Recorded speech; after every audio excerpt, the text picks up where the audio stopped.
Harus perang. Harus perang sekarang. Pokoknya harus perang. Iya. Diam, tenanglah. Ada suara langkah kaki. Dengarlah. Siapa gerangan? Dia adalah Muhammad, orang yang terpercaya.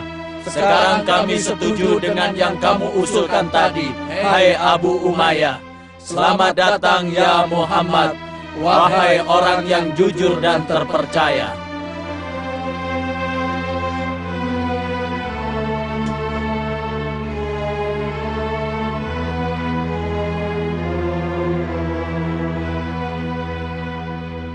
Sungguh bijaksana engkau wahai Muhammad. Alangkah agung dan adil apa yang engkau lakukan. Di mana Tuanku Muhammad? Dia di sana, di tempat Hajar Aswad. Bagaimana kisahnya, saudaraku? Bukankah suku-suku Arab itu sedang berselisih tentang Hajar Aswad? Ya benar. Setelah mereka melumuri pedang-pedangnya dengan darah, mereka memutuskan untuk berperang, tapi takdir menghendaki datangnya Muhammad dan mendamaikan masalah itu. Lalu setelah itu bagaimana? Seperti yang kamu saksikan, Muhammad meletakkan Hajar Aswad di tengah-tengah kain surban dan meminta kepada setiap suku untuk mengelilingi surbannya agar setiap suku bisa mengambil bagian dari surban itu, kemudian mengangkat Hajar Aswad bersama-sama ke tempat semula.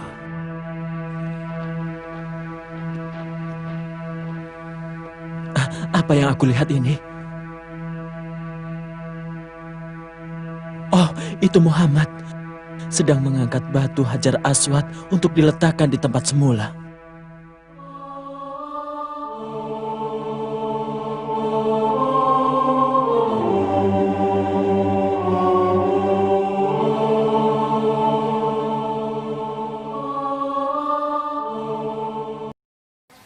Assalamualaikum warahmatullahi wabarakatuh. Innal hamdalillah nahmaduhu wa nasta'inuhu wa nastaghfiruh wa na'udzu billahi min shururi anfusina wa min sayyiati a'malina may yahdihillahu fala mudilla lahu wa may yudlilhu fala hadiya lahu. Asyhadu an la ilaha illallah wa asyhadu anna Muhammadan abduhu wa rasuluh alladzi la nabiyya ba'dahu. Rabbi shrah li sadri wa yassir li amri wahlul 'uqdatam min lisani yafqahu qawli. Alhamdulillah, apa kabar teman-teman semuanya, sahabat Al-Quran? Semoga semuanya senantiasa sehat dan berada dalam lindungan Allah Subhanahu wa Ta'ala. Baik, kali ini kita akan sedikit membahas tentang peristiwa pemugaran Ka'bah dan dijulukinya Rasulullah sebagai Al-Amin. Nah, di dalam Khulasatul Yaqin, di situ ada satu judul hukmuhu baina Quraisyin fi wad'i Hajar Aswad. Keputusan Rasulullah sallallahu alaihi wasallam dalam meletakkan Hajar Aswad. Fil khamisata wa thalathina min umrihi hadamas Quraisyun al-Ka'bata wa jaddada bina'aha. Pada usia Rasulullah 35 tahun, orang-orang Quraisy menghancurkan Ka'bah dan memperbarui bangunannya, maksudnya merenovasi bangunan Ka'bah. Wa qad ishtaraka Rasulullah sallallahu alaihi wasallam fi binaiha kana yahmilul hijarah ma asyrafi Quraisyin wa ma'u ammu Abbas. Nah, Rasulullah sallallahu alaihi wasallam ikut serta dalam proses pemugaran Ka'bah. Beliau membangun batu bersama para pembesar Quraisy dan bersamanya juga ada pamannya Abbas bin Abi Thalib.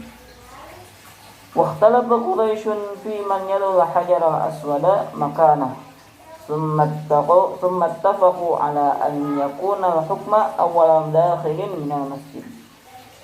Kemudian ketika pada proses peletakan Hajar Aswad ke tempat semula, orang-orang Quraisy mereka berselisih.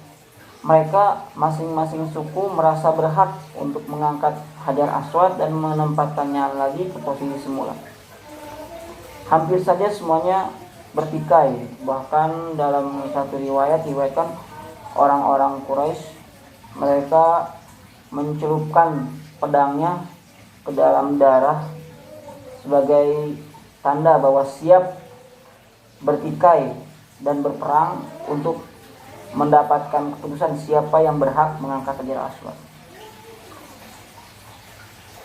Kemudian diputuskanlah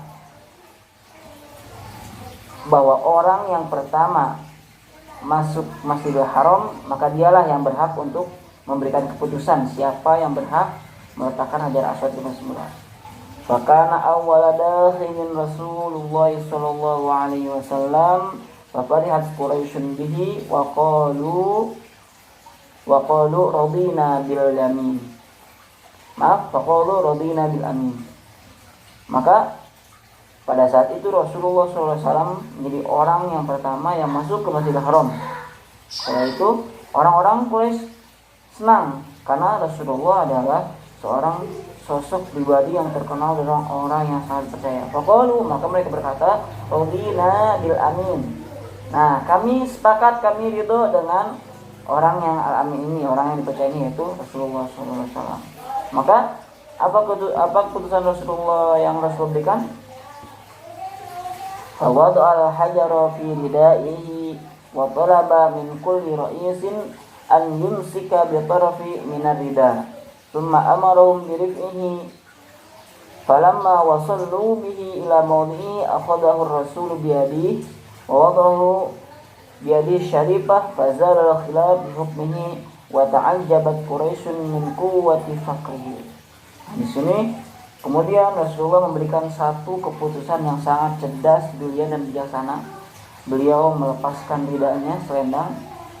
Kemudian beliau memerintahkan Hajar Aswad diletakkan di atas rida tersebut.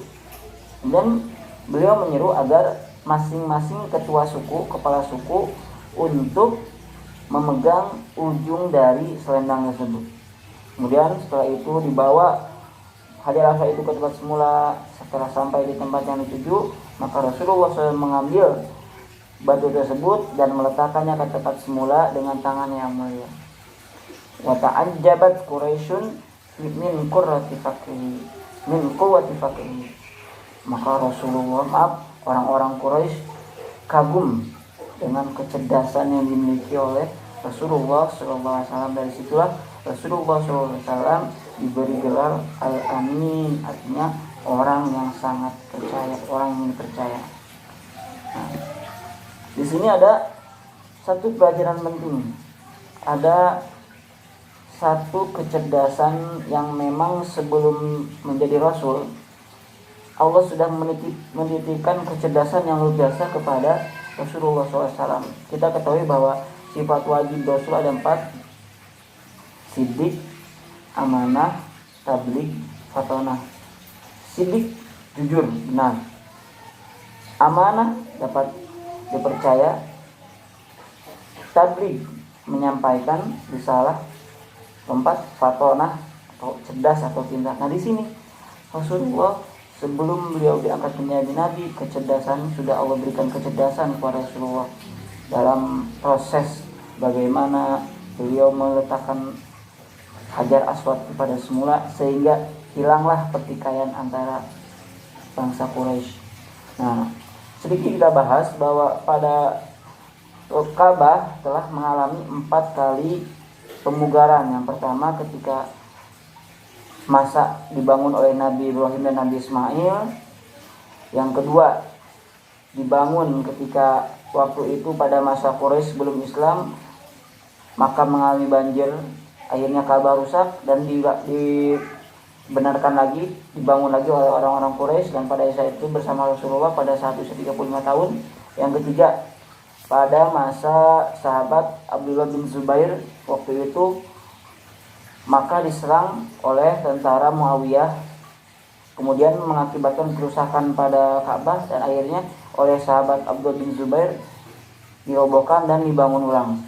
Kemudian yang keempat, pada masa setelah Abdullah bin Zubair terbunuh, pada masa Khalifah dinasti Umayyah Abdul Malik bin Marwan, beliau tidak terima dengan bangunan Ka'bah yang telah dibangun oleh Ibnu Zubair, maka dirobohkan kembali dan dibangun lagi pada masa Khalifah Abdul Malik bin Marwan. Seperti itu. Jadi itu adalah proses pembangunan Ka'bah dari masa Nabi Ibrahim sampai ke zaman Khalifah Abdul Malik bin Marwan.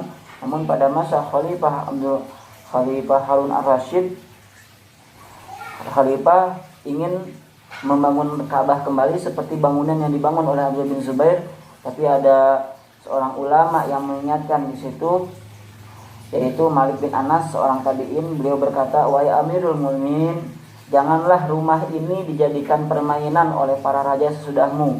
Janganlah setiap dari mereka mengubahnya sesuka hatinya, karena tindakan tersebut akan menghapuskan wibawa rumah ini dari hati manusia." Hingga akhirnya Khalifah Harun ar-Rasyid membatalkan niatnya untuk membangun kembali Ka'bah sebagaimana bangunan yang dibangun oleh sahabat Abdullah bin Zubair. Baik, di situ cukup sekian sedikit pembahasan tentang bagaimana kisahnya Pak Rasulullah SAW mendapatkan gelar Al-Amin dan proses pemugaran Ka'bah. Mudah-mudahan bermanfaat. Kurang dan lebihnya Pak Adis mohon maaf. Hadana Allah wa iyyakum ajma'in. Assalamualaikum warahmatullahi wabarakatuh.